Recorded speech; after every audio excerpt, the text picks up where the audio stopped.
nothing done after I got home from work, if I'm honest. Just absolutely dead on my feet. But we're there. Hello, Chris. How's it going? So, shall we talk Shanghai? Shanghai? No. Shall we talk Suzuka? Is the words I was looking for. 3 a.m. where you are. Oof. Ouch. Ouch, ouch, ouch. Hello, Trav. How's it going? Shall we talk Suzuka? Shall we talk the big news? The big news. Has there been any videos on anything else over the course of the last couple of weeks? It's really annoying for me. So for you guys that sort of follow the channel for a little while, you know that last year I kind of tried out this idea of simulating the season lots and lots of times to see where the season would play out and what kind of the average prediction would be. Sort of a little bit stolen off James Lawrence Walcott, if I'm honest. Happy to give credit where credit is due. And I started doing that.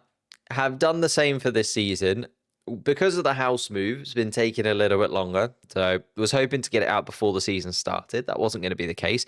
But it was finally ready to go out between the two races that we've just had in Shanghai and now in Suzuka. And then Red Bull decided to do a driver swap, which completely sort of makes it all pointless and null and void. So I've had to reset it a little bit. That will be out at some point. That will be there. Like the predictions video in terms of all of those will be there at some point. When that will be, again, it sort of depends on Red Bull, I think, more than anyone else, because undoubtedly I'll get it ready in 2-3 weeks' time. I'm thinking post Miami would be good, but I'll get it ready for then, and Red Bull will be like, nah, let's get Hadjar in the main team and swap it around again, or they'll fire Liam Lawson and get in Lindblad or something. Like, it's all down. What do I think of the Yuki Liam situation? What do I think of Yuki? Will he be qualifying because Liam will be third on the grid? Do you think? Oof. I think it's obviously one of the most ridiculous things we've seen in a very long time. Like, I think it is insane that they had all of the preseason, all of the winter break, all of last year as well, where they could have had Liam Lawson and Yuki Tsunoda literally next to each other, but they kept Daniel Ricciardo in. And now you wonder why on earth they kept Daniel Ricciardo in for such a long time, because that was just pointless. The whole sort of 2 years or year and a half that Daniel Ricciardo was given at the second Red Bull team, entirely pointless. Like, a complete waste of time for both Daniel Ricciardo and for him, because or Daniel Ricciardo and the team, because Daniel Ricciardo was never going to get back into the main team after those first few races. We knew that. And also he was just really rubbish, wasn't he? Like, he was just a waste of space because he was so old. It wasn't like he was going to be given any more time. We already knew what kind of Daniel Ricciardo we were getting. So I feel like that's where the problems really stem from, is the fact that actually they could have given Liam Lawson that second seat in the RB team, or AlphaTauri as it was back when this happened, when Nick De Vries wasn't good enough, or even when they picked Nick De Vries. Like, Nick De Vries was a bit of a rogue shout, was not in any way related to the Red Bull setup. Just insane to me that it's taken this long for all of those kind of eggs or chickens to come home to roost. Counting all their eggs, I can't think of the metaphor, but it's all just stupid from Red Bull. In terms of the situation now, like, obviously that's happened. They can't really do anything about that. They made the mistake of getting De Vries in when they could have put Lawson in that seat literally then. They made the mistake of replacing him with Daniel Ricciardo and then not getting rid of Daniel Ricciardo sooner, when it was very clear that Daniel Ricciardo was not going to be the driver to replace Sergio Perez. There were so many mistakes along the way that have led to this sort of calamity of a situation happening. In terms of it happening, I do think Yuki should have been the driver they picked anyway. So maybe a bit of a course correction. I kind of appreciated why they picked Liam. And looking back at it, and I think I talked about it when the news dropped that Liam was going to be picked, I could understand why. Liam was fresher. Liam had shown quite a lot of pace, even though he'd only had 11 Grand Prix worth of racing. He'd been pretty close to Yuki Tsunoda, although we'd only ever seen Liam in the second half of the season, which is when Yuki Tsunoda seems to dip away. Like, if you look at the last few years, whether it's the RB car or Yuki Tsunoda or a bit of a combination of both, as the season progresses, Yuki's form does tend to sort of slightly dip off throughout the season. If you look at the last couple of years, he has started the season incredibly well. Like, made Nick de Vries look very, very slow. Did really well last year at the beginning of the year, hence why he got that contract extension. By the time we got to Canada, like, Yuki Tsunoda starts the season really well. So if anything, great time to put him in the Red Bull because we're still fairly early on in the year. Obviously, only 2 rounds gone. As the season progresses, he slightly dips off, and then that's when we've seen him race against Liam Lawson. Like, if you look at the first time they put Liam Lawson in to replace Daniel Ricciardo, Yuki Tsunoda went through his worst period of the season. There was a few DNFs in there. Really couldn't get to grips with the car post summer break, and Yuki Tsunoda looked comparatively to Liam Lawson slower, like that first stint. Then Daniel Ricciardo comes back in and kind of plays out how it plays out. Ricciardo comes back in for the start of the next season. Again, Yuki Tsunoda at the start of 2024, super quick, does really well, gets to the summer break. A few races after that, they switch for Liam Lawson. And again, it's in that kind of period of the season where Yuki is starting to struggle a little bit more. There is a little bit of a pattern there, and I want to look into it further.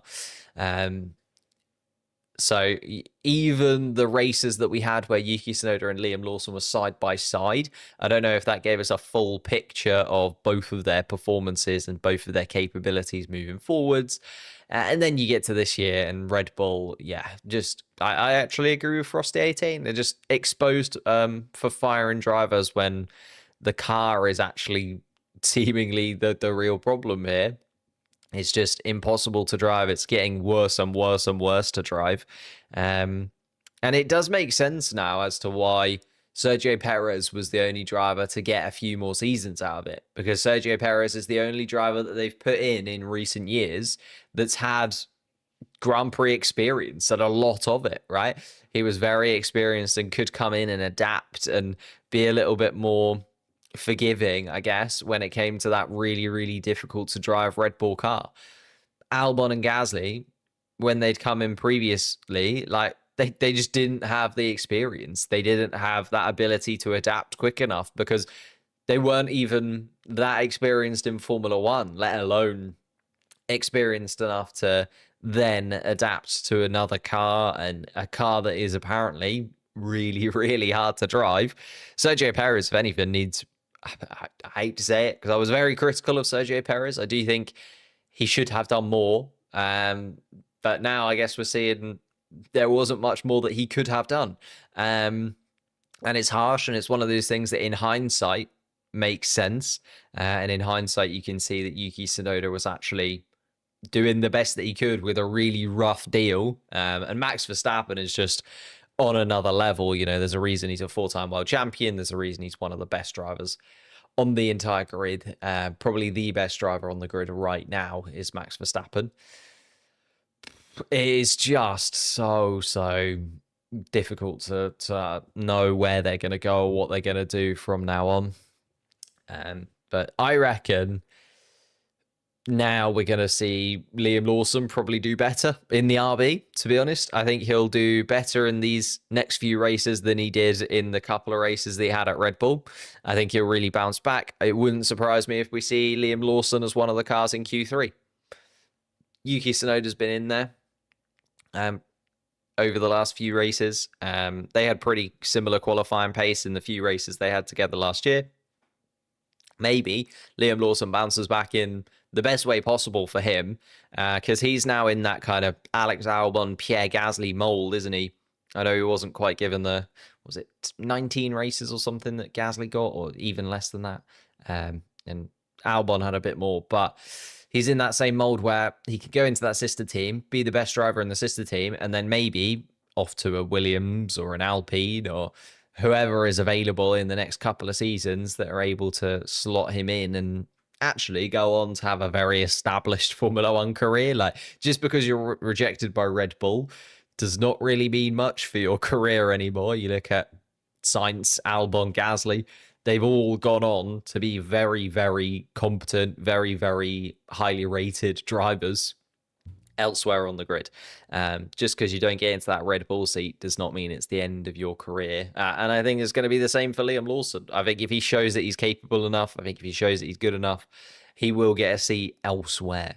Where that will be, yeah, it's a little bit of that Pierre Gasly. I think Pierre Gasly is the biggest comparison, because obviously Albon then went into a reserve driver role and kind of had to wait a little bit.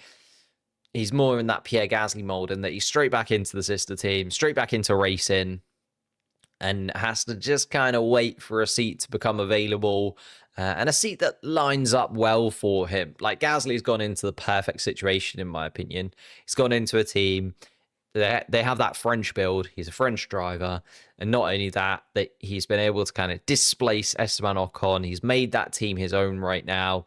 That was a bit of a gamble on Gasly's part. You know, it could have easily gone the other way, where the team backed Ocon and therefore he would have been out of a seat in comparison. But he's managed to make that seat his own. And actually now you're looking at Gasly basically having the entire Alpine team behind him and him being their number one for the next few years. Like, I can't see them getting rid of Pierre Gasly anytime soon. So a little bit of a weird one. To get the best out of the car, you need someone with similar driving style to Max and someone experienced. Very true. But that's hard to come by, is the thing. And Red Bull sort of steered clear of experienced drivers, haven't they? They haven't really wanted to go for, I don't know. They had the opportunity to get experienced drivers. They had the opportunity to get Carlos Sainz, Fernando Alonso. You know, they could have had a chat to those drivers over the last couple of seasons, really. But I just, yeah, the whole thing is such a weird thing. And to be honest, I don't think we can say too much on it until we see Yuki Tsunoda in a race situation. Like, it's all well and good. We're speculating. We're looking at the free practice sessions. We're going, oh, well, Yuki wasn't too far off Max. Max was still sort of in the middle of the top 10, P5, P6, P7 is where Max has been. Yuki kind of just behind, but still in the top 10. It's like, oh, okay, maybe that'll play out. We've seen that free practice sessions a lot of the time can play out completely differently to qualifying in the race. So I am looking forward to this session. I think this will be a real benchmark moment for Yuki Tsunoda. I think he knows that. And then I think going into the race is where we're going to really see Yuki Tsunoda either sink or swim. And I don't know what they do if Yuki Tsunoda sinks, if I'm honest. My favorite Fortnite streamer. I don't watch Fortnite. And if you're saying that I'm your favorite Fortnite streamer, I don't play Fortnite. I've never played Fortnite in my life, believe it or not. I hope Red Bull is fast in qualifying, especially Yuki. I think a top 10. Top 10's all he needs. If Yuki Tsunoda gets into the top 10, it's kind of like, oh, okay, he's got a bit of breathing room for at least the next couple of weeks or so, which I think is fair. Maybe Red Bull should fix that car somehow. I don't think they know how. I think they're in a little bit of a situation similar to what we saw with Mercedes maybe a year or two ago, where they've kind of got this inherent problem, but they don't understand it massively. And they don't really know how to fix it either. And you got to remember, a lot of the people who put together the groundwork for this car, and I know it's not just those guys at the top of the kind of Red Bull pyramid that will have put the car together, and there'll be people back at the factory that understand it and were there the whole time, but they lost a lot of senior staff, did the Red Bull team. They lost sort of 5 or 6 of the most senior members of that the team last year. Adrian Newey's kind of the headline one, of course, but so many others all headed out the door. And I think they're now just in a place where they don't really know. Oh, thank you, Undoggable, for subscribing to the channel. And Rahul, thank you for subscribing to the channel as well. Nearly 120,000 subscribers. So if you are new, hit that subscribe button. That'll be absolutely amazing. Of course, we will head over and watch Yuki Tsunoda in his first competitive session. The white Red Bull looking very, very nice indeed. In terms of the Drivers' Championship, we haven't actually spoken about it yet. We've just kind of chatted about Red Bull. Oh, and there was another really good question about what do I think of Max Verstappen going to either Mercedes or Aston Martin? And I don't really know. I actually want to do a video on it. I was going to do a video. All right, peek behind the curtain for you guys that are here, because you deserve it. I was going to do a video on what the grid would look like, or what I predict might happen to the grid if Max Verstappen went to Mercedes. And I was like, oh, okay. Started sort of writing it, started sort of putting the drivers in certain spots. And I was like, okay, if you put Max at Mercedes, which of the two Mercedes drivers do you get rid of? And so on and so forth. I was kind of doing that. And then I was like, but what about if he goes to Aston Martin instead? Because that's also being talked about and moderately likely to happen. So I was like, oh, okay. Right, let's restart again. Like, didn't fully restart, kind of kept the Mercedes bit, and I was like, oh, the Aston Martin bit as well. Then I was like, who goes into Red Bull to replace Verstappen? There's not really a super obvious choice. Like, people are like, oh, they'll go for Russell, they'll just do a swap with Mercedes. I don't know if they would. I don't think Russell is a very Red Bull driver in terms of what they want. And then they were like, oh, if he goes to Aston Martin, he'll just replace Alonso, and like Lindblad will go in to replace Verstappen. I was like, that seems, especially when they've got the sister team there. Like, even Max Verstappen had a year or two. Was it a year? Just under a year at the sister team. Like, they would put Lindblad in the sister team first, surely. Like, that seems insane. If you've got the sister team there, why on earth would you just throw him straight into the main team? I suppose you could argue Kimi Antonelli has done. Like, they could have tried to put him in the Williams. That was sort of the discussion last year, wasn't it? And Williams did have a spot because Logan Sargent had gone, so on and so forth. But I think Lindblad was mental. So I was like, I don't really know two big parts of that. I don't know which team Max Verstappen would choose. Would he go for Aston Martin or would he go for Mercedes? I don't really know which of those two directions he'd actually want to go in. And I don't know who would replace him at Red Bull. I think it's a really difficult question to answer. And I don't know who Red Bull would be able to lure over to the team. So that's why I put out a couple of community posts and just sort of threw it out there. I was like, right, guys, tell me what's going to happen. Right, I'm giving you some options, but also in the comments, tell me some options. Who's going to go where? And I'm just trying to get a feel of what the general consensus is, and then I'll put together my own idea. If I'm honest, I was kind of going down the route of Red Bull maybe nicking one of the McLaren drivers. I know that would be very controversial, and Zach Brown would absolutely hate it.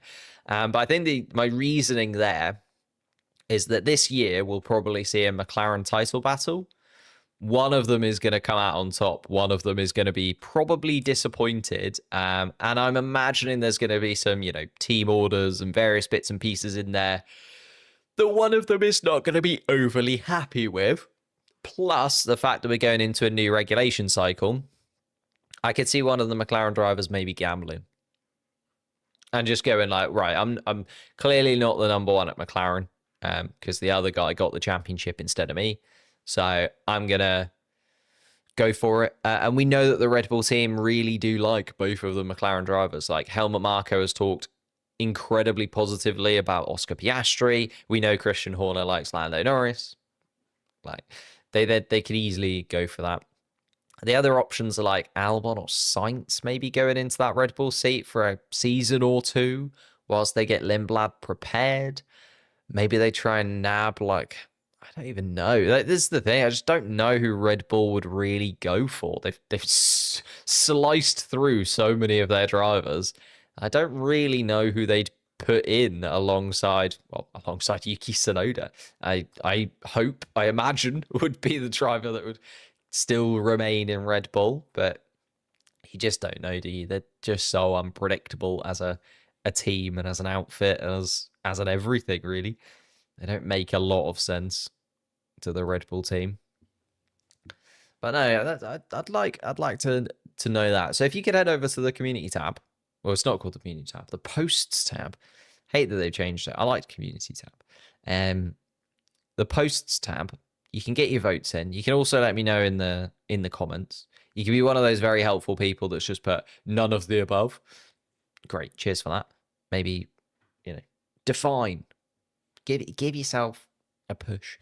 And also, we're aiming for 120k. So subscribe to the channel. Hit that subscribe button there.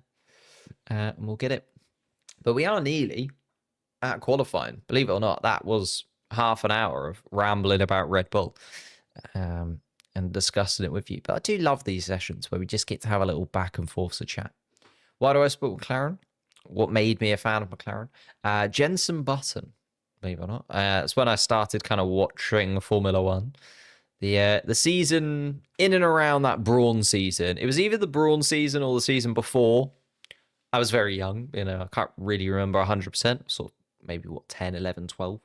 In and around that time. Very much kind of got into Formula One at that point. Jenson Button was called JB. They are also my initials. I was like, well, this is meant to be. We've both got the same initials. Surely that means we're supposed to be best friends. And that was why I ended up, going down that route of supporting Jenson Button. Then Jenson Button went to McLaren, and I was like, right, McLaren man. And then once Jenson Button retired, he was still, he retired at McLaren. So I was like, right, I'll just continue following McLaren. I'll still be my team. It was a terrible choice. It was a very, very dark time throughout sort of every season up until about 2-3 seasons ago. It was not fun supporting the McLaren team, if I'm honest. But now we started winning some races, and it's all looking up. Actually, so 2021 was all right. 2021 was pretty good. 2020, yeah, okay. So the whole teens, from 2012, 2013 up until 2019, it was not a good time to support McLaren. Not gonna lie to you. There wasn't a lot of positivity around anything. But yeah, that was the reasoning. And now look at us. 2 drivers in the top 4 in the Drivers' Championship. Oscar Piastri should really be second in the Drivers' Championship had it not been for that spin in Australia. Looked the better of the 2 in China. Could easily jump to the top of the drivers' standings. So could Russell or Verstappen, though, to be fair. We've got a real sort of 4-way battle at the top for the drivers' standings at the moment. So I'm looking forward to it. Let's get into qualifying, though. Oop, not that one. This one. And see what we have got. The track is clear. We're about 3 or 4 minutes out from the green light being shown at the end of the pit lane. Of course, there's a couple of things to be wary of. We have had a little bit of fire going on. So what happens basically in Suzuka is the grass is very, very dry. And sometimes the sparks that actually come from the underside of the car hitting the track ignite the grass that is on the outside of the circuit. And that's happened a few times in free practice. So likelihood of a red flag because of that, if I'm honest. Red flag could happen. We're hoping that won't happen. But then on the flip side, we've also seen some fairly big shunts, especially from Jack Doohan in free practice too. A huge shunt from him down into turn 1. We've seen drivers getting it really wrong at turn 9. That second Degner seems to be causing people a lot of headaches this weekend. So wouldn't be surprised if we see somebody maybe not necessarily go off, but possibly into the gravel, or not necessarily into the barriers is what I meant, but go off into the gravel at the outside there. And then I don't know. I feel like there's a red flag brewing, isn't there? There's a red flag definitely coming at some point. It's just sort of who, where, and when will that be?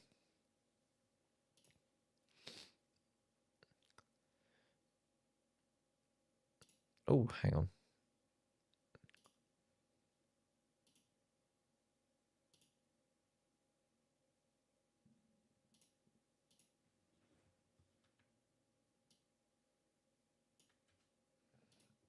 There we go.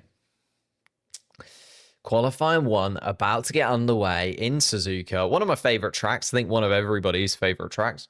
It's certainly one of the drivers' favorite tracks.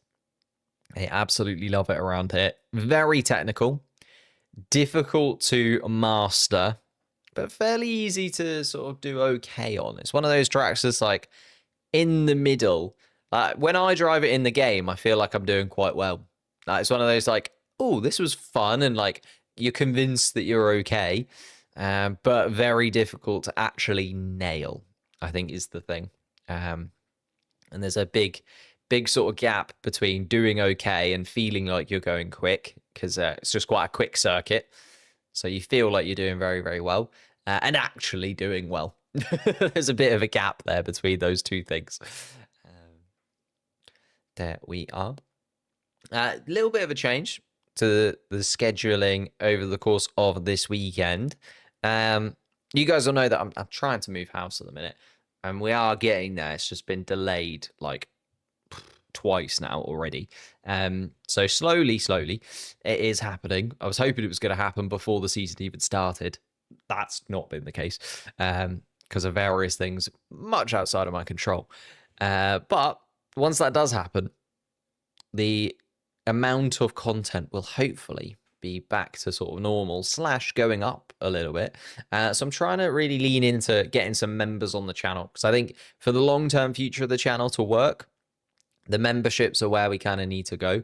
I decided to start a Patreon last year. I don't know why I did that when YouTube has its own members system. A little bit of a weird one, but we are aiming for 30 members.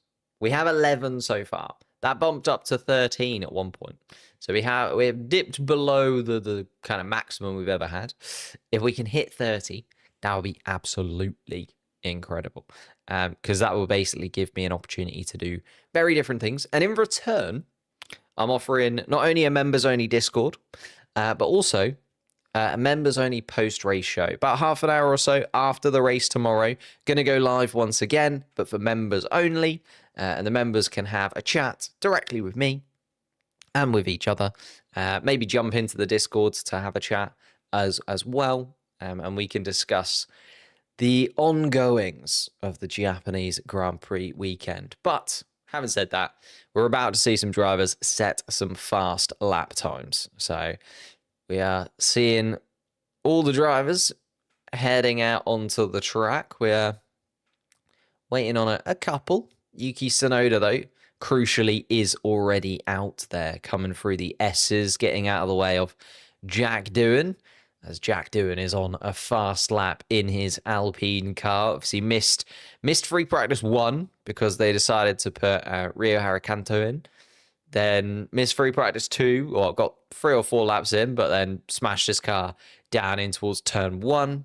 So Jack Doohan, a little bit less experienced than he would have wanted to in this Alpine car going into this qualifying session, but we'll keep an eye on his lap times and see what he can do. Lando Norris, though, has just started a flying lap, has been quickest of anybody throughout the free practice sessions as Lando Norris, and really has shown again that McLaren car seems to be the one to beat when it comes to this 2025 season. Esteban Ocon sets the standard at a 129.7. That's then beaten by his teammate Ollie Behrman with a 129.4. Not too bad from the Briton at all. The two Hasses, of course, overjoyed with a double point scoring finish in Shanghai just a few days ago. Here comes Jack Doohan, a 129.8, only puts him third fastest. Carlos Sainz, though, comes across the line. And then Nico Hülkenberg goes even quicker still. So Hülkenberg up into second place for now. Ollie Behrman still the man setting the standard at the moment, until he is displaced by Gabriel Bortoleto. Very solid lap from the Stake Sauber car, 129.3. The times are going to start to tumble now as we see some of the big boys coming across the line. Here's the first of them as the Ferrari of Charles Leclerc goes to the top of the standards with a 128.5. Here comes his teammate Lewis Hamilton, only a 129.1 from Lewis. We've seen 8 drivers so far. The 2 Ferraris go to the top, and here comes Lando Norris. It's purple in the first sector, purple in the second sector, purple in the third sector, and the fastest lap overall. Of course, Lando Norris, a 128.2, gets ever closer to the 127s. Max Verstappen is just making his way around the first couple of corners and past Lando Norris. So let's see what Max Verstappen can do in the white Red Bull car. Of course, their final year with Honda. Honda going over to move, to work with Aston Martin in the next 2026 regulation cycle change. Red Bull powertrain's not looking amazing, though, at the moment. So kind of see how that plays out. Well, oh.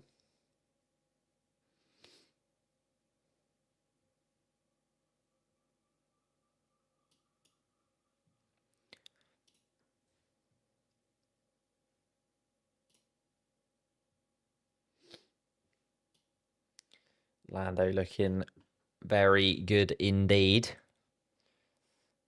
Yuki Tsunoda, third fastest overall. 0.4 of a second off at the moment. Not too bad at all. Verstappen so low. Verstappen yet to have set a lap time. Don't worry. He'll get there. Well, you'll hope he get there. 10th of the pace in terms of his so far. Verstappen just coming around. It is just a 10th of Lando Norris, so slots into second place ahead of Leclerc and Tsunoda. Tsunoda then 0.3 or so adrift of his teammate, which is not a bad first showing in that Red Bull car. If he can get out of this first session, he'll have done better than Liam Lawson did in his 3 qualifying sessions. Here comes Oscar Piastri to go at the top of the timing sheets, though. And Piastri is absolutely on it right now. 128.1 from him. 10th of a second or so quicker than his teammate. Very, very solid lap time from Oscar Piastri.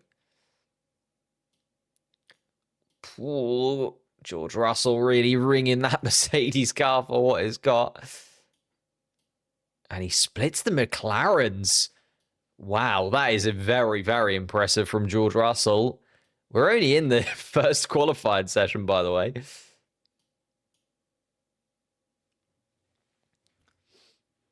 And Max Verstappen still having a problem with the tyres just not gripping to the track in the way that he wanted to at the front of the car. Got Gasly, Hadjar, and Lawson yet to have set respective lap times. Hadjar and Lawson actually just coming through the middle part of the lap. And will set a lap time fairly soon. Hadjar ahead of Lawson. You can see just coming through the final chicane is Isaac Hadjar. Round turn 16 and 17, he comes across the line, and Isaac Hadjar puts himself 12th fastest in the mix. And then finally, Liam Lawson, 9th fastest. I think, is this just... And Isaac Hadjar also having a problem inside the cockpit. Told that he needs to get going. But some problem inside of Isaac Hadjar's car means that 13th is where he sits right now. And he's right on the edge of what would be good enough to get through. Because those bottom 5 right now, Behrman, Hulkenberg, Sainz, Ocon, and Doohan will all be looking to improve within the next 9 minutes that we have left to run in here. Yeah, just gets a little bit wide. Does Isaac Hadjar as well at turn 9. That is the corner that's given everybody the most trouble so far this weekend. That turn 9, second Degner. Yeah, just not sure. Lawson finally getting out of Q1. I think it's just a car that he suits a little bit better, a car that he can actually find some grip in. He's just struggling so much when it came to that Red Bull car. You could watch the onboards of Liam Lawson in that Red Bull. Just never looked comfortable at any point. Always correcting, always changing direction, always trying to find grip where there wasn't any. Whereas actually just, again, get him in a car. Okay, the car might be sort of slower fundamentally, but he is quicker in it. And that's the kind of trade-off that you get sometimes in Formula One. Isaac Hadjar on the radiate.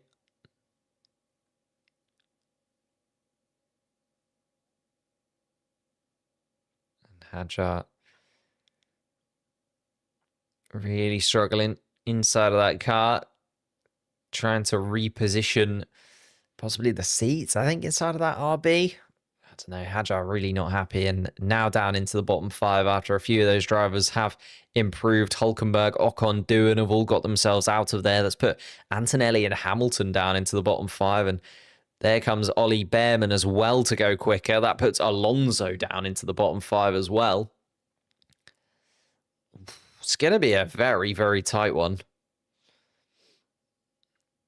Hamilton is now going quick. Currently 18th fastest. Was on the medium compound tyre, though. Interesting, Lewis Hamilton, when he set that previous lap time, has now swapped onto the softs. So maybe the Ferrari team realising that actually we need some soft compound tyres. There's no point in us kind of risking it and playing the game, trying to get through on some mediums. The lap times between the cars right now are just so tight. It is not worth us risking it and going for something a little bit different. Here comes Hamilton then on those soft compound tyres, and it's 6th fastest behind Ollie Behrman at this moment in time. Norris has gone quickest overall with a 1:27.8. Leclerc then with a 1:27.9. Piastri and Russell just behind. Verstappen has dropped down to 7th place. Tsunoda 9th place. But Ollie Behrman very tight, yeah, to the wall when he was coming down to the line.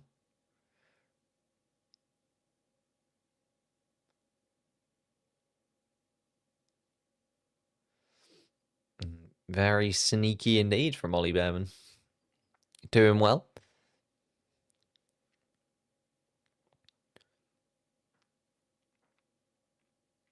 Lawson then is now down in that bottom 5. Alonso as well. Antonelli currently down in the bottom 5. Isaac Hadjar still in the garage. They're adjusting various bits and pieces. You can tell that he's just not comfortable in that RB.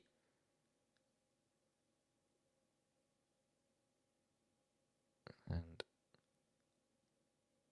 he is not looking like he's enjoying his time, Isaac Hadjar, in that RB this afternoon.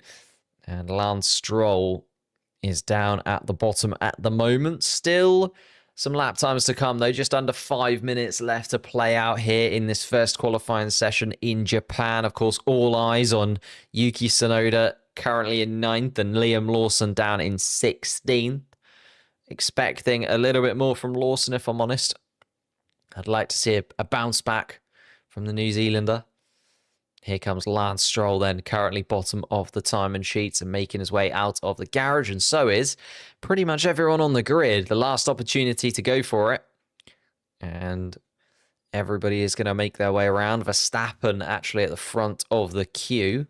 Oh no, sorry, Alex Albon, all by himself, is on a flying lap right now, is the Williams of Alex Albon. At the moment,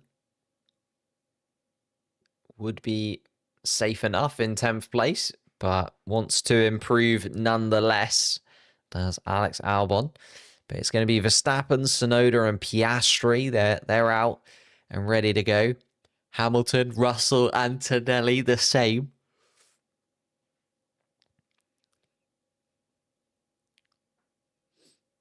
Stroll, Alonso, Sainz making their way out. You'd hope the Aston Martins would be a little bit better off as well, but I think it's going to be really tight, to be honest. I think we're looking at a session where this is going to be very, very close indeed. There doesn't look to be one team that is like particularly so far off the pace in compared to another. It's just what we usually have. There's usually one kind of standout team where both of the drivers drop out and you're like, yeah, fair enough. I feel like this could be a mix in this bottom five. Could be five completely separate drivers, completely separate teams. It's very, very tight indeed in terms of those lap times and in terms of the little differences. Oh, Piastri did indeed get ahead of Yuki Tsunoda, but I don't think he'll be worried too much, to be honest. Piastri just trying to get that lap done earlier, wants that little bit more space. Tsunoda then slowing down to let Piastri away from him. The only thing that might cost Tsunoda is if he gets overtaken by Hamilton as well. That's not what he would want, but I think he's going to be okay for that. Just coming through that final chicane, round turn 18, and Tsunoda is indeed going to start his lap time. Max Verstappen has already started his ahead. Oscar Piastri too, so keep an eye on those three as they come around. Max Verstappen just coming towards turn 8 right now. Piastri through the S's, so Tsunoda. Norris and Leclerc both in the pits. So Norris and Leclerc happy with their lap times and thinking that they are going to be good enough to definitely make their way through and not wanting some extra lap time underneath them. Antonelli has just started his flying lap in front of George Russell.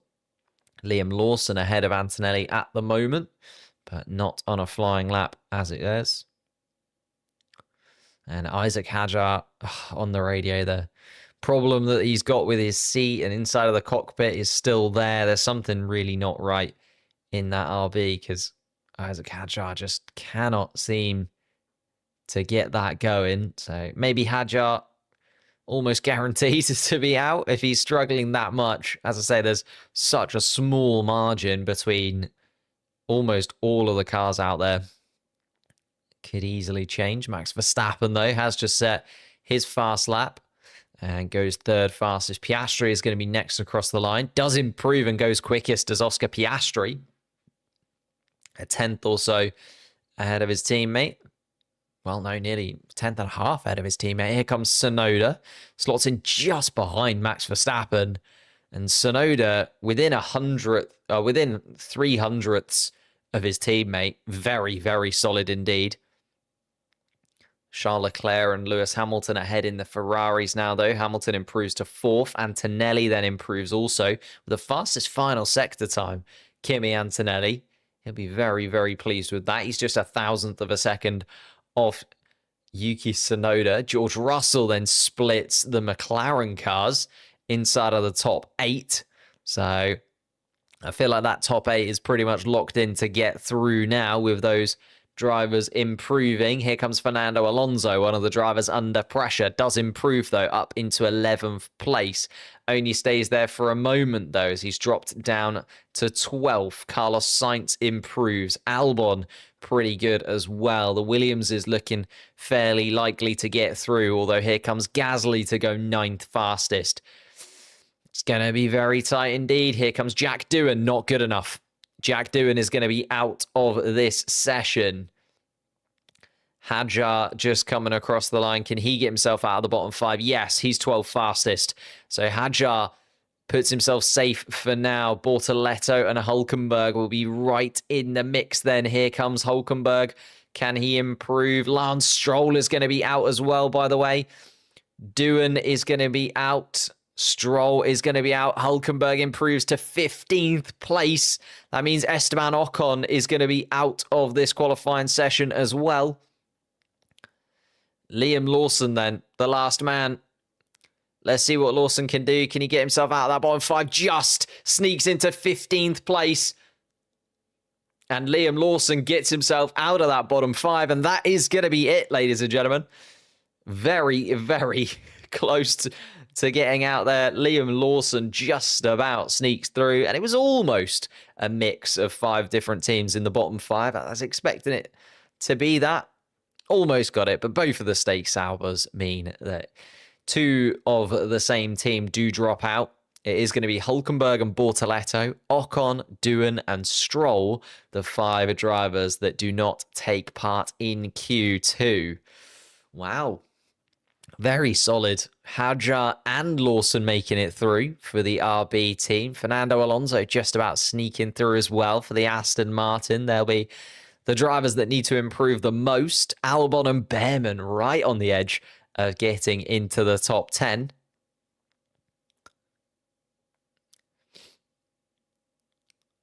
And Hadjar has made it through, but still wants that seat looked at, still wants some adjustments made in the cockpit, and he's going to jump out of the car quickly and try and get it all sorted before Q2, which is coming up very, very soon.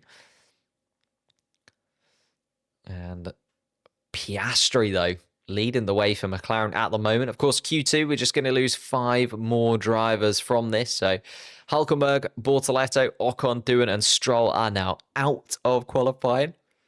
They get slotted into that bottom 5, and they will be that bottom 5 for tomorrow's race. Everyone else in the top 15 can swap around once again. We're going to lose 5 more drivers over the course of the next qualifying session. Who those 5 will be, I think it's going to be tight again. That top 8, you'd imagine, is sort of locked in. You'd expect that top 8 to be there. 9th and 10th, though, really up for grabs. Gasly and Sainz were the 2 there from that final part of Q1. Albon, Behrman, Lawson. I'd expect all of those to improve, though. I expect all of them to continue to find pace. I think it's going to be very tight indeed as to see which of the kind of midfield cars gets into that top 10 straight off the bat. Tsunoda, come on, you can do this. Absolutely. Tsunoda up in that top 10. Was literally, what, 2.5 tenths off Max Verstappen was Yuki Tsunoda? Don't think you can do much more convincing than that, to be honest. That is very, very solid indeed from Yuki Tsunoda. And Q2 will get underway in just a couple of minutes' time. And just waiting for the green lights to come. Everybody is back in the pit lane now. Have to wait until sort of everyone gets back into the pits and all gets sorted with getting some fresh tyres on. I think it's going to be really tight. I'm trying to think who's going to be where, but you just look at the difference between Gasly and all the way down to, well, Hadjar, really, all within 1/10 of a second. And that can be easily found over the course of this Suzuka track. It's quite a long track, nearly sort of edging towards the 1:30 30s. One of the longer tracks on the calendar in terms of lap time.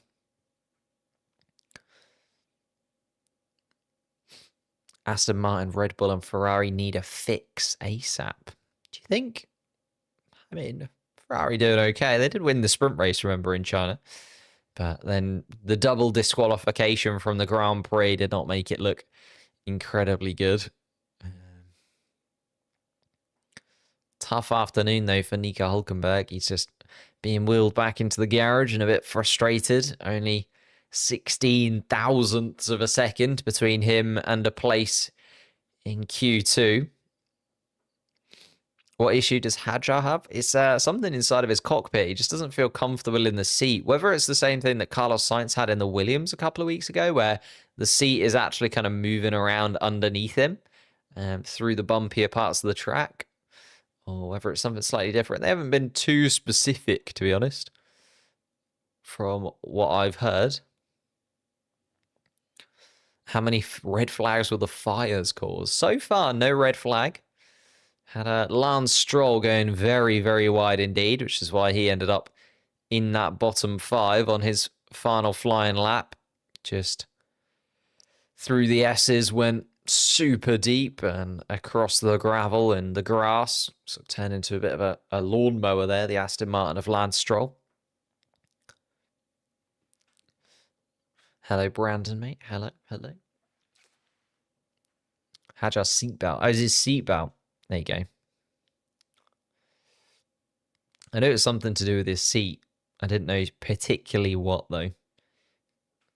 They were adjusting various bits and pieces inside of that RB garage when he came in, and they'll be adjusting it once again because he still wasn't happy with it, even though he set the 13th fastest lap time of anybody out there. But it's those small margins. It was only a 10th between him and Gasly. If he can get his seatbelt sorted and that gives him an extra 10th's worth of pace, he's actually up into the top 10, maybe even knocking on the door of, Kimi Antonelli.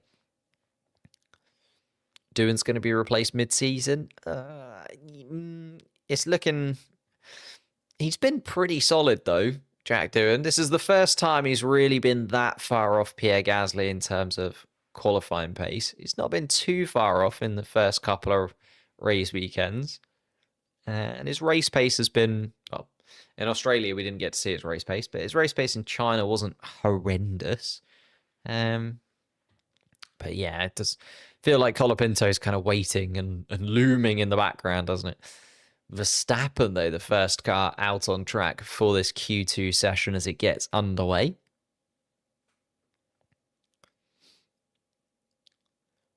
Behrman just behind. Gasly, the man who was kind of best of the rest, also comes out onto the track. Yuki Tsunoda, the man everyone's got their eyes on. I think Yuki Tsunoda does still need to get through this qualifying session. I know he's beaten what Liam Lawson was capable of doing. Absolutely fair enough. He's managed to get the Red Bull through Q1. But I think the real thing is getting it through Q2. Although having said that, we saw Sergio Perez drop out in Q1 quite a lot. So Tsunoda also is trying to prove that he can kind of be not better than Lawson, but also better than Perez. And we kind of forgetting about that. But realistically, we saw the Red Bull team get rid of Sergio Perez for that reason. And just beating Liam Lawson is not going to be good enough. He also needs to do better than what Sergio Perez was doing. Otherwise, getting rid of Sergio Perez is... So we can go all the way back to that. It felt like the right thing to do at the beginning of the season. Maybe it wasn't. Maybe Sergio Perez was just getting the best that the majority of drivers could get out of that car if you're not named Max Verstappen. So, more pressure on Yuki Tsunoda yet to come. Here comes Max Verstappen then to get us underway with the fast laps, just coming down that start-finish straight in round turn 1 and turn 2. See what Max Verstappen can do. Oscar Piastri, of course, quickest in that first qualifying session. Can Max Verstappen do any better? If we could hit the like button, that'd be absolutely incredible. Nearly 600 people in the chat. Hitting that like button would be amazing for the stream. Really does support the channel as well. And if you're new here, maybe hit that subscribe button. Getting very close to 120,000 subscribers. You could be the next one along. Maybe 150 by the end of the year. That'd be pretty impressive. Max Verstappen, of course, quickest through the first sector. Only driver to have done the first sector, but quickest nonetheless. Oh no, sorry. Ollie Behrman and Pierre Gasly have just finished the first sector as well. Yuki looks comfortable in the car. We're getting there. We're kind of ramping up. I feel like getting through wasn't too far off in that first qualifying session, but Max Verstappen probably also wasn't at like that incredible speed that we know he's capable of. Yuki Tsunoda also kind of building pace inside of the car. So we're still going to see.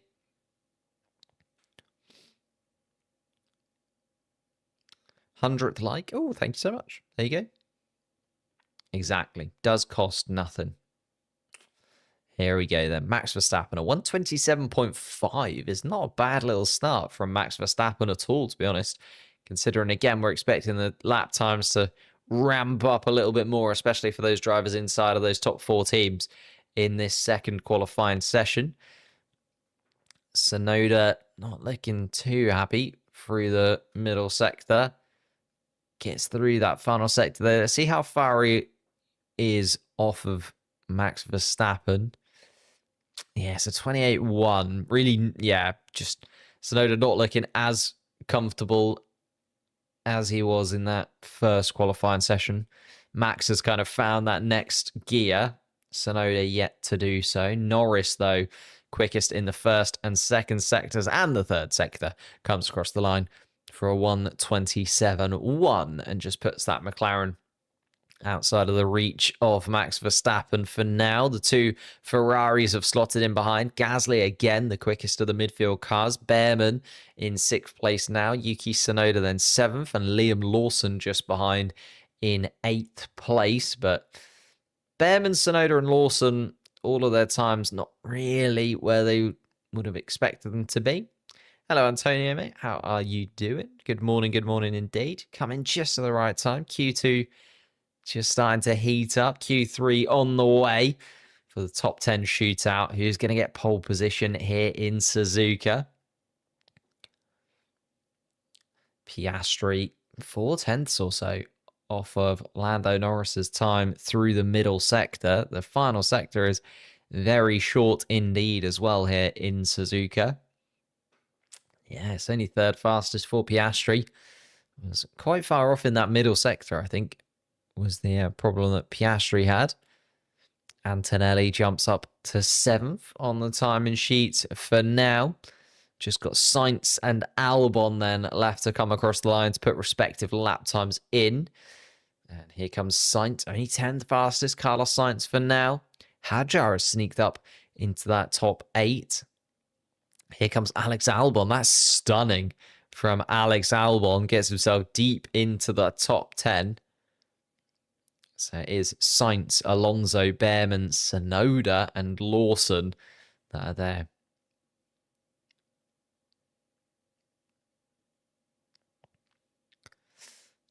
I mean, it's looking pretty good for Alex Albon. I'm just looking at the sector time, so I'm like, oh, okay, maybe that Williams is just shining in one particular sector. No, just good across the board. Alex Albon really starting this season on fire. 16 points on the board already for Alex Albon in the first 2 Grand Prix weekends. Sitting ahead of both of the Ferraris, not just in the Drivers' Championship, but also on track right now. The Williams is looking a little bit special with Alex Albon at this moment in time. There's the mistake from Piastri. Just gets a little bit wide at turn 9. That would have cost him a 10th or 2. As he, actually maybe a little bit more as he gets into the gravel as well. I thought he just dipped the tyre on the grass, but he actually got the rear end of the car into the gravel. And there is our first red flag for fire. I don't know whereabouts that is on the track, actually. I can't see from the perspective that they've got. It's towards the final couple of corners, maybe. The red flag waved. Cars are just coming past now. Is that Alex Albon? Yeah. Okay, so it is down near the 130R. Just going to get the cars back in then. I mean, everybody was about to come back in. If the fire has sort of timed this perfectly, it's done quite well. Because everybody had just set their first flying lap times. Everybody was sort of on their way back into the garages anyway. The red flag means that they have to. And only once the cars are all back into the garages can the fire be attended to. And there it is.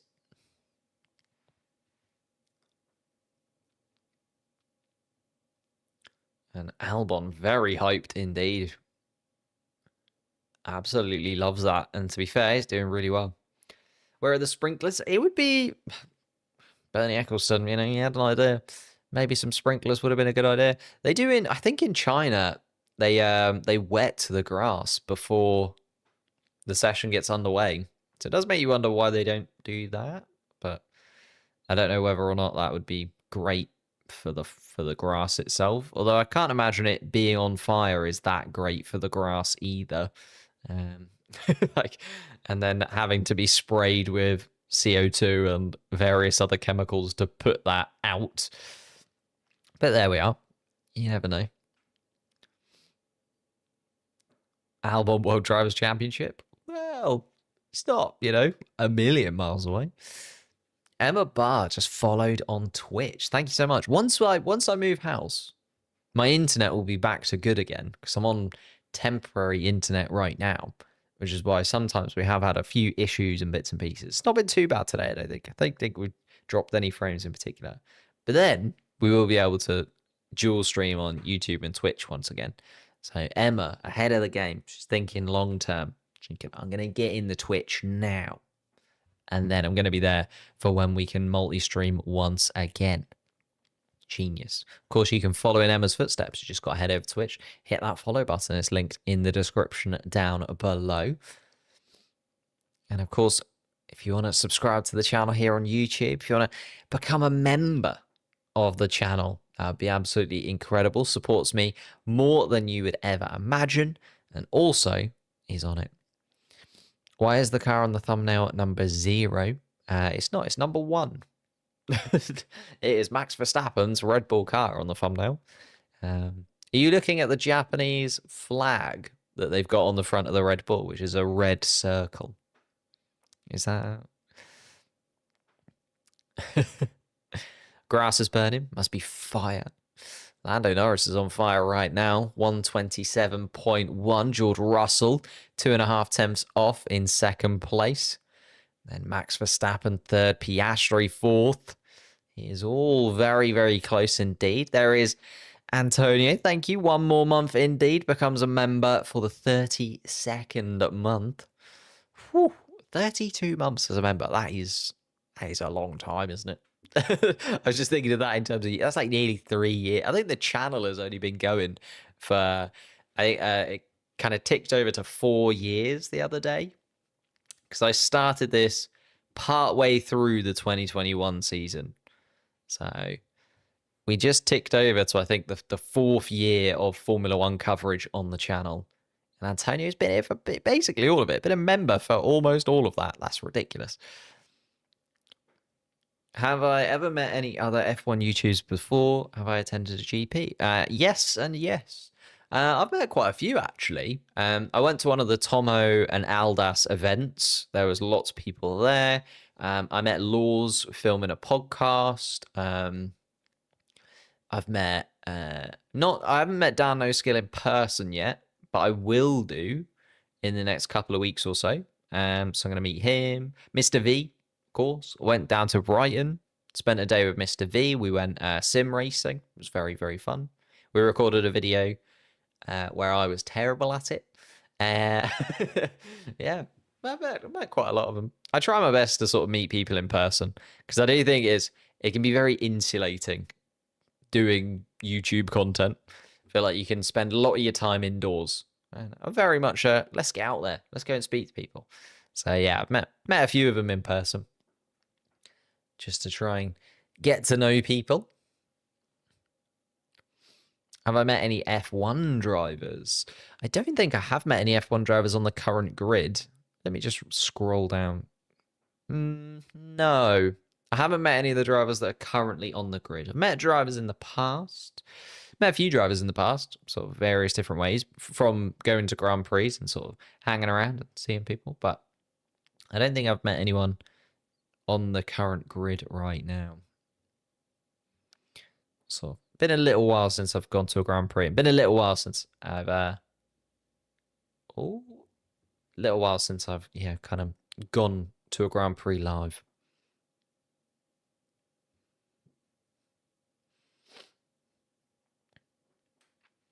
Love the quality and race streams. Thank you so much. Appreciate it. We are about to get back underway. The red flag has been dropped. Green flags are waving once again. 8 minutes, 26 seconds on the clock. Drivers already making their way to the end of the pit lane and getting ready to go. A little bit of a red flag, but at the right time for a lot of those drivers. So didn't really affect anything in terms of the qualifying times at this moment. Why they all stopped? There was a fire on the outside of sort of turn 15 is where we're looking. No, sorry, on the inside of turn 15. Not they would have mattered. Around turn 15. There was a fire. The sparks of the underside of the car. No rain at the moment. Rain? Is it still predicted to be rain? on the Sunday. I haven't actually checked the weather predictions in the last couple of days or so. Earlier on in the week, it was saying very high chance of rain over the course of the race on Sunday. Whether that's dipped, I will double check, obviously, before we get to it tomorrow. But all eyes on qualifying now is all about setting the grid for tomorrow's Grand Prix at the moment. As we see Yuki Tsunoda's official Red Bull picture above the Red Bull garage. 22 on that Red Bull car for the first time. Then Liam Lawson down in 15th place at the moment is Liam. Just snuck through into Q2 in 15th. Better than his qualifyings inside of the Red Bull, though. And just goes to show, you know, just because you're in a faster car doesn't necessarily mean you're going to be faster out on track. Because if it doesn't suit you and you can't get the grip and you haven't got the confidence, you go out in Q1. But Lawson through to Q2 for the first time this year. And that's pretty cool.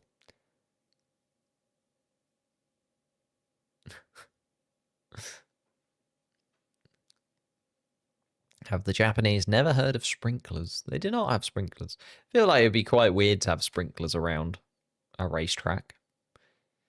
Just because if you turn them on, then if it went onto the tarmac, it would be quite bad, really. Because we've got a lot of drivers on the slick tyres. Imagine that, if it turned the sprinklers on and then suddenly you had to use like intermediates. You're like, well, that's it then, isn't it? Everyone's set fast laps on soft tyres and then they turn the sprinklers on. Now the track's soaking wet. Why is Albon on really old tyres? Oh, that is a good point, actually. Yeah, he's got a well, actually, he's still in the garage. I know he is out on track. He's got a slightly scrubbed set in terms of what the telemetry is telling us. That does seem strange. I'll have a little look. Hello, F1 Addict. How's it going? Kelly's here as well. Good afternoon. Hello, hello. God, you guys joining just at the right time.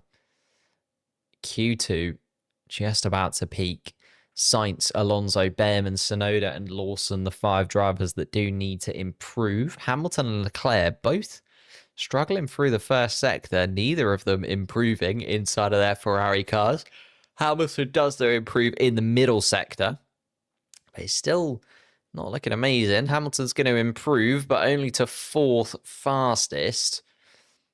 So he's not too far off. Leclerc is going to improve more so, though, but still a tough sort of first and final sector for the Ferrari cars. They gained that time in the middle part of the lap, but you'd hope they would both be through with those 127.6 and a 127.61 for Lewis Hamilton. So only 100th of a second between the two of them. I've been it from the start, just ignoring you. Fair enough. Yeah, reasonable. Here we come then. Yuki Tsunoda. All eyes on him, really. Interesting that Tsunoda and Lawson are 14th and 15th right now. Who will come out on top? It would be so bad if Lawson outqualifies Tsunoda, wouldn't it? That would be a very difficult one to explain from the Japanese driver's perspective. But then also, he has done really well and he's got through to Q3 in the RB this season as Tsunoda. So maybe we are just looking at a Red Bull car that, unless you're Max Verstappen, is basically impossible to drive. Charles Leclerc agreeing with me that that first sector was not too great from his perspective.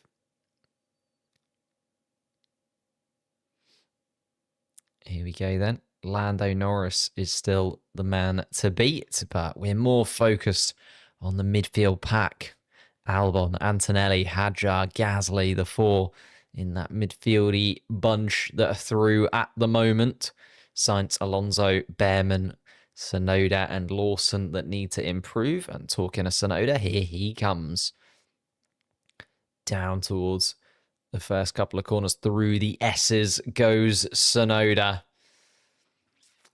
Can he improve? Liam Lawson has just come across the start-finish line to start his lap as well.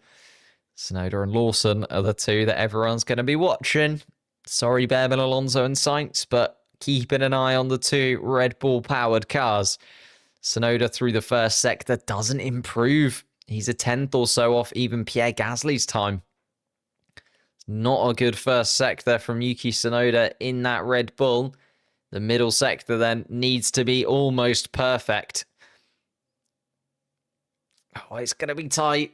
It's going to be so tight. Just looking at the mini sector times from Yuki Tsunoda. Liam Lawson, though, has improved in that first sector and actually looks to be going a little bit quicker than Yuki Tsunoda in that first sector. Liam Lawson.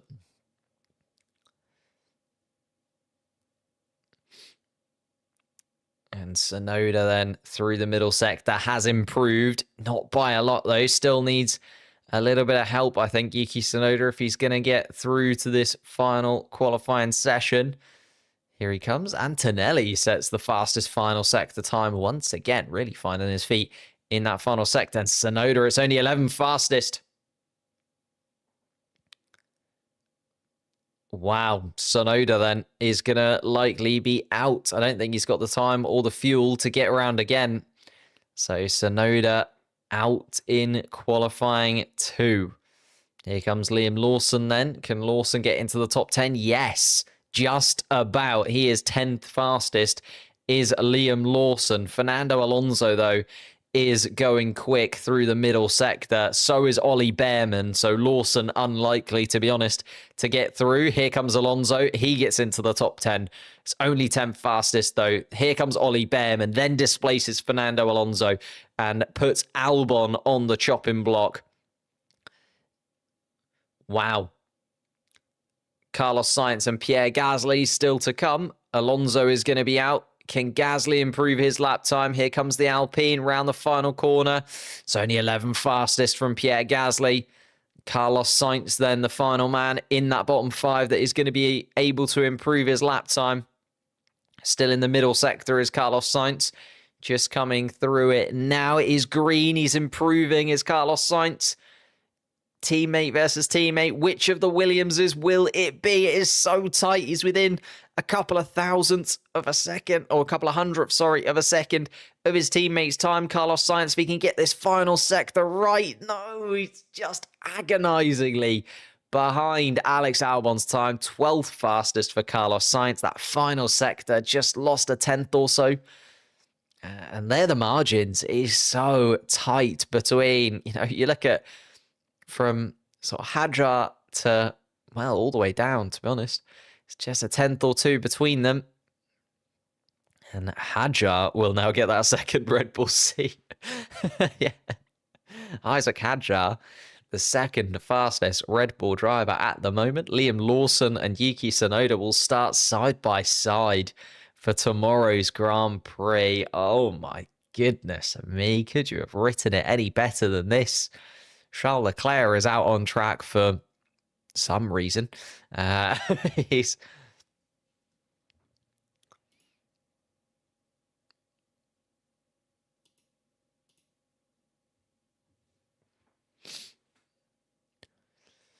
Charles Leclerc. Wow. Ooh. Sainz and Hamilton are being investigated for possibly impeding. Interesting. At turn 1 as well. Bit of a weird one. Depends. I haven't seen the replay of it. Won't cast any judgment as of yet. But for impeding, you often see those kind of brushed under the carpet, to be honest. Yuki Tsunoda then jumps out of the Red Bull car. His first qualifying session comes to, I imagine for him, a little bit of an abrupt end. And Lawson is a tenth of a second quicker in the second Red Bull team.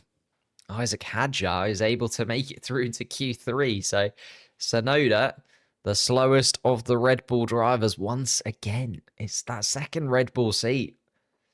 is the slowest of the Red Bull cars. It's so strange, isn't it? It's so weird that that second Red Bull seat doesn't seem to matter who you put in it. Lawson was there, was the slowest. Tsunoda's now there. He's still the slowest.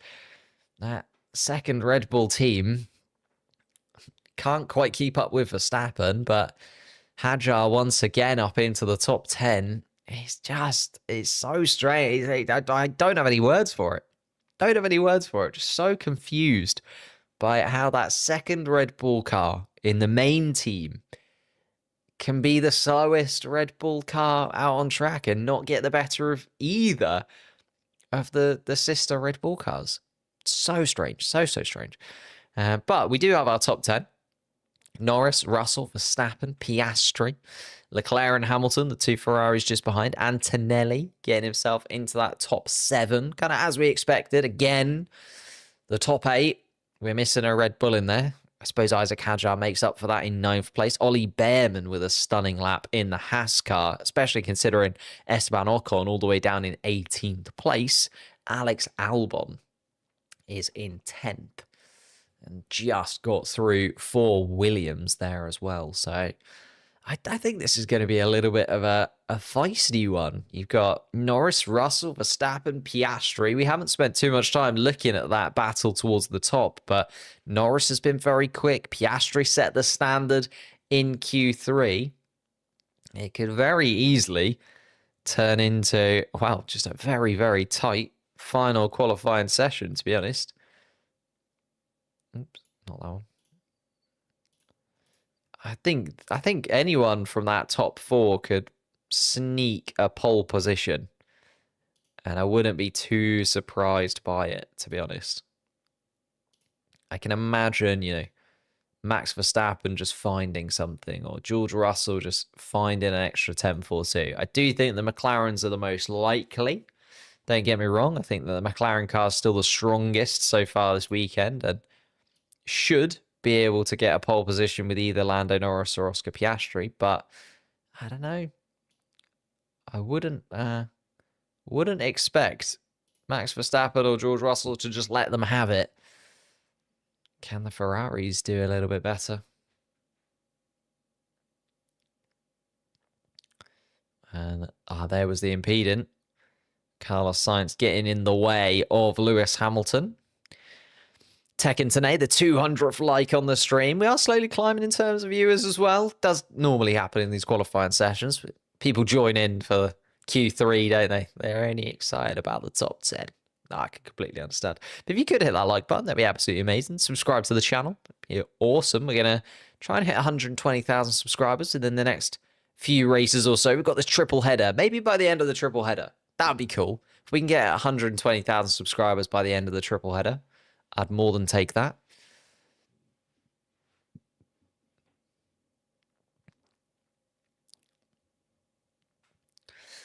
Hamilton versus Sainz, this impeding.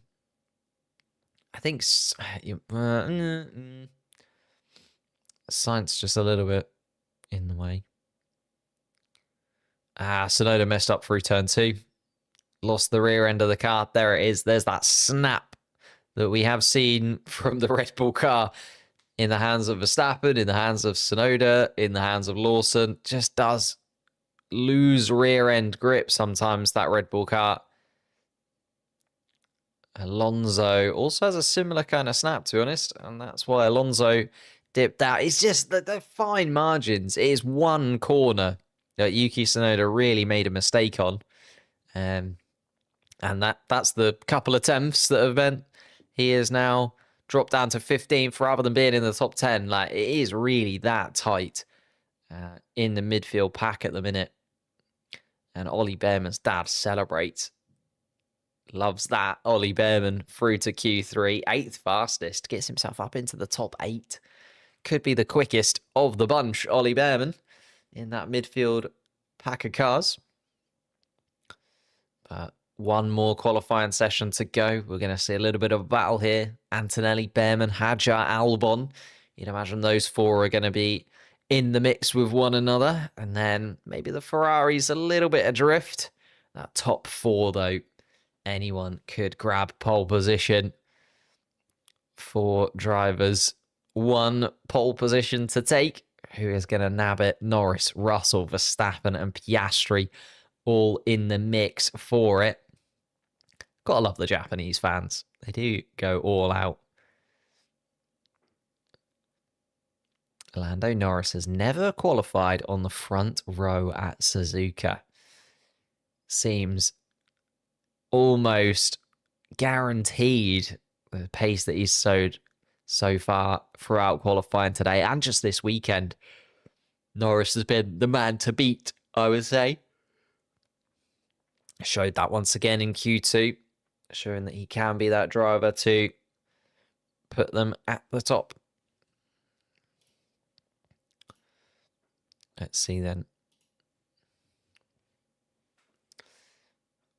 Oh, are we going to see the drivers get into the 126s? Just debating it now. Maybe. Can imagine.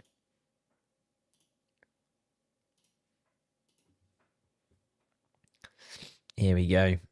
There's Max Verstappen, the 1, of course, still on his Red Bull car.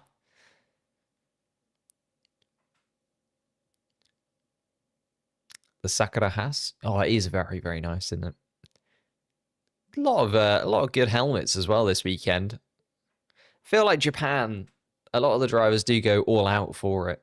Obviously, the Red Bull team makes sense. Their final year with Honda, so they've gone back to the kind of Honda style livery. But yeah, Haas as well. But the helmet game is strong this weekend. Apologies, I'm just looking here. Is the time frozen? Shouldn't be. Oh no, there you go. I think it's just it resets to 12, and then once the green light goes, it then starts. Hadjar appears to be the most informed rookie. You know what? I might agree with that. The spin in Australia does take away from that touch, doesn't it? It's like, remember Australia? But yeah, you know, you look at Bortoleto. Bortoleto, the problem Bortoleto's got is just not as competitive a car as the rest of the bunch, to be honest. But this is, I feel like we got to give him like 6 races. After Miami, we'll be able to be like, right, this is the best rookie, this is the best driver, this is the best. These are the cars that are looking forward to doing this, that, or the other. 6 races of the season gives you a nice viewpoint.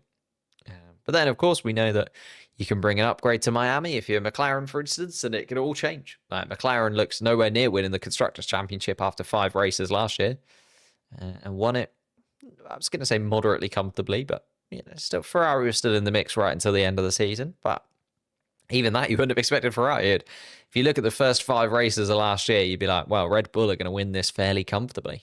That wasn't quite the case. So anything can change as the season progresses. It's only once you get to the summer break and that midpoint of the season where you can really start to flesh out who's likely to finish where. And then you get to Brazil and Alpine get a double podium and it completely ruins any kind of predictions anyway. So it's Formula One is so fluid. It's one good race can really change the trajectory of your season pretty quickly. Tsunoda is doomed. Yeah, it's not what I was hoping for, if I'm honest, from Tsunoda. I know he got out of Q1. That was like 1 tick. That was sort of 1 tick out of sort of 4 or 5 ticks that I was hoping would happen.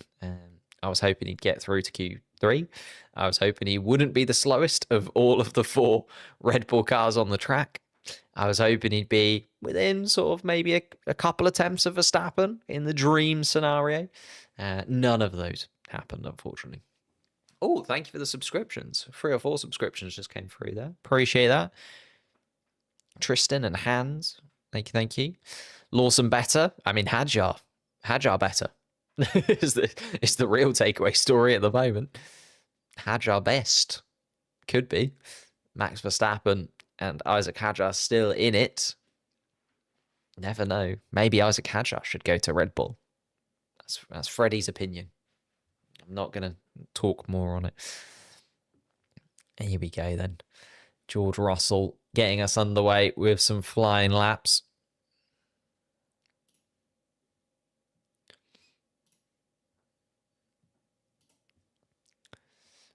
Russell quickest of the first sector, even with Verstappen and Piastri having now completed the first sector. So Russell going very well indeed.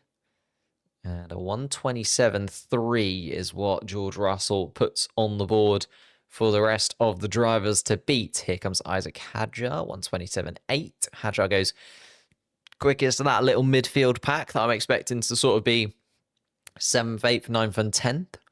Antonelli, not the best lap, 128.2. Sort of slots in behind Hadjar and Behrman for now. These are the drivers that we're expecting to be all at the top. Here comes Verstappen, does go quicker than George Russell.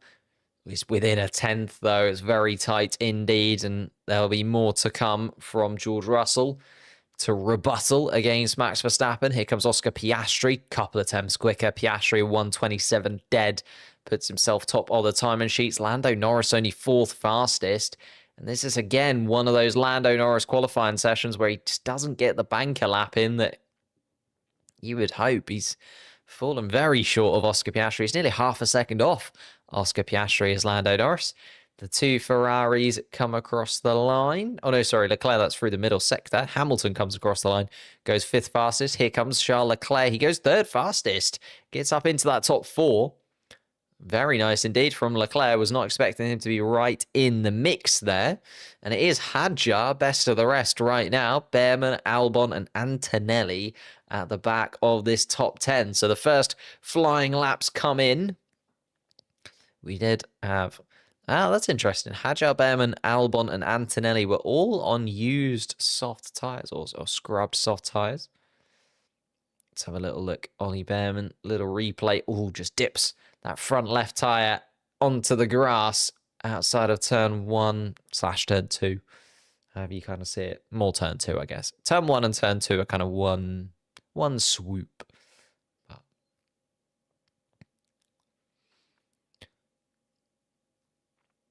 if Verstappen wants to win the championship, he should ask to get demoted. I don't think the RB car is inherently quicker. I think it's just much easier to drive, and sometimes that does make you quicker, right?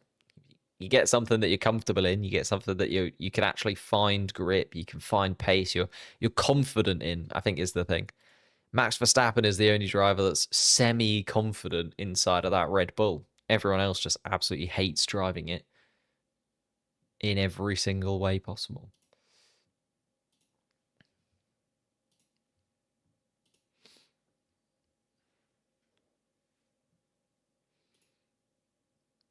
Here we go. Let's see how Racing Bulls F up his race tomorrow. Yeah, that has been the thing, hasn't it? Both of the races so far this season, they've got the strategy just completely and utterly wrong. They went onto the wet tyres at the wrong point and then onto, just completely wrong when it came to Australia. Obviously, a little bit harder to get that right because of the mixed weather conditions. And then in China, they just didn't adapt. Everybody else realised, the one stop is going to be the quicker strategy here as the race sort of progressed. And we saw how the hard compound tyres were going with other teams. And the RB team just didn't adapt their strategy. They were just like, this is the strategy that we went for before the race. It's the strategy that we're going to do. And it just left them dead and buried because everyone else adapted and went on to the one stop and did better. So, RB in terms of their strategy, it's just been so weird for the first couple of races. Hopefully, they'll have learned that by now. And Hadjar will maybe be able to benefit from an actual qualifying session and the race pace of the RB without the strategy being completely and utterly wrong. But Piastri, Verstappen, Leclerc are current podium 3. A McLaren, a Red Bull, and a Ferrari. George Russell then behind the top 4, all different teams. Only Lando Norris, who's the first duplicate, the second McLaren in 5th place, and not where he'd have expected to be either. Lando Norris has really been the man to beat over the course of the Japanese Grand Prix weekend so far. He's been very quick in all of the free practice sessions, set the top time in Q2, but then nearly half a second adrift of his teammate. And George Russell is going to get us underway. Oh no, sorry, Ollie Bearman and Antonelli ahead of him. I was just looking at the top 5 or 6 there. Apologies to the bottom 4 in the top 10. They are still there. Bearman is out on track first in his Haas. Antonelli and Russell behind. So Antonelli just coming towards turn 8. George Russell is behind as well. Hadjar joins them. Norris is out fairly early, actually. I think Oscar Piastri is joining the back of the queue. So Piastri likely the driver who will be out last of anybody. As Hamilton and Albon join the track. 10 drivers then. 3 minutes on the clock. What can they do? The final opportunity to improve and the final opportunity to set your lap before the race tomorrow. Wow. Norris is probably going to get top of the timer sheets and get his lap time deleted. Yeah, that's also very Norris. If you look back at qualifyings over the course of last year, Norris does like to put himself under unnecessary pressure, I would say. He likes to sort of do it last ditch, does Lando Norris. But Piastri is actually going to be the last man out on track. So it's going to be Ollie Bearman across the line first. Piastri across the line last. So keep an eye on those lap times coming through in that order. Bearman, Antonelli, Russell, Hadjar, Norris, Hamilton, Albon, Leclerc, Verstappen, and Piastri. So Verstappen is going to be penultimate as well. Keep an eye on his lap times as they come through. Couple of minutes left on the clock. Bearman and Antonelli have now started their flying laps. Russell and Hadjar as well. Lando Norris, though, is the man I've got an eye on, just coming through turn 18 as it stands. Let's see. Ooh. And George Russell has, I think, lost the chance at a front row there. He's made a little mistake round turn 2. That's going to cost him. He's going to keep his foot in, though, I hope, George Russell. But maybe a little bit disappointing for any George Russell and Mercedes fans that they're not going to be right at the top of the timing sheets. 10th and a half down on his own first sector time. Isaac Hadjar improves through the first sector, though. Not too bad at all from Isaac Hadjar, trying to be that best of the rest driver. He's currently sitting best of the rest right now and ahead of a Mercedes. Here comes Lando Norris through the first sector, and it's purple. It is a very strong purple as well. He's a 10th and a half up is Lando Norris through that first sector. He knows that the pole position is there for him to grasp if he can just put together the next minute and a half absolutely perfectly. George Russell half a second down through the middle sector. It's not going to be George Russell's day. But Verstappen and Piastri still to come. Piastri has only just started the lap, really, just coming through turn 4, turn 5. Lando Norris through the middle sector is still up on Oscar Piastri's time by a 10th and a half. Final sector to come then from Lando Norris. Can he jump to the top of the timing sheets? Isaac Hadjar improves on his time, but stays 7th fastest. Hamilton with a slow middle sector, but Lando Norris does go to the top of the timing sheets. He's into the 126s, 126.9, and is within a 10th of a second of his teammate, but has improved. Is Oscar Piastri going quicker? It's not great from Oscar Piastri in the first sector. He's 3/10 or so down on Lando Norris's first sector time. Alex Albon, though, takes the checkered flag, goes 9th fastest overall. Hamilton down in 8th right now. Ollie Bearman also not able to improve in the way that he would have wanted to. Verstappen is going to come across the start-finish line. And Verstappen's going to take pole position. He goes ahead of Lando Norris. Wow. And a mistake. Ooh, and Oscar Piastri's not too far behind at all. Verstappen then, provisional pole. And Piastri is the only man that can beat him. Can he do it? No. Max Verstappen has snuck in and taken pole position in Suzuka. Wow. Max Verstappen, take a bow. That is a stunning lap from Max Verstappen in that Red Bull car, a 1:26.983. So he is what, 12 thousandths of a second quicker than Lando Norris? All of that top three within half a tenth of a second?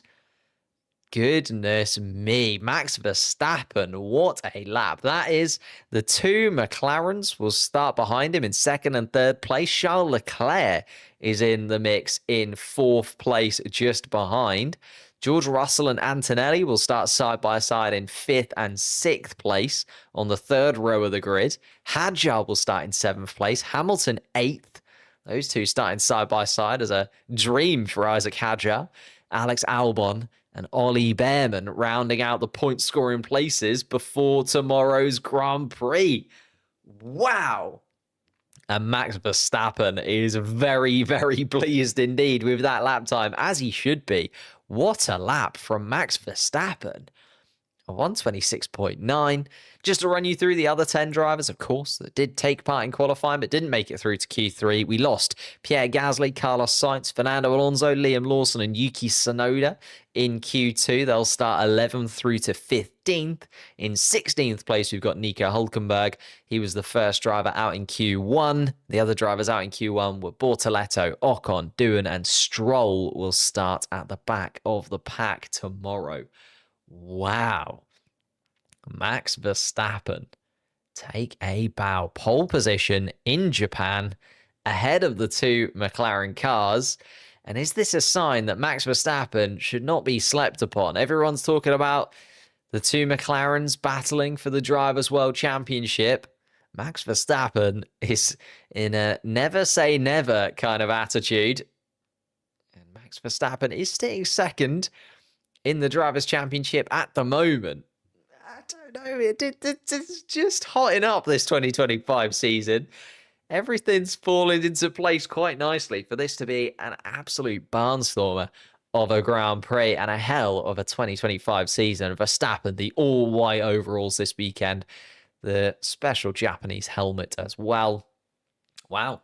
Thank you guys so much for watching. I'm going to leave you guys there and join you once again tomorrow for the Japanese Grand Prix. If you could hit the like button, that'd be absolutely incredible. Subscribe to the channel if you're new, and we'll be back in, 22 hours time for the Japanese Grand Prix. Thank you again. I'll see you very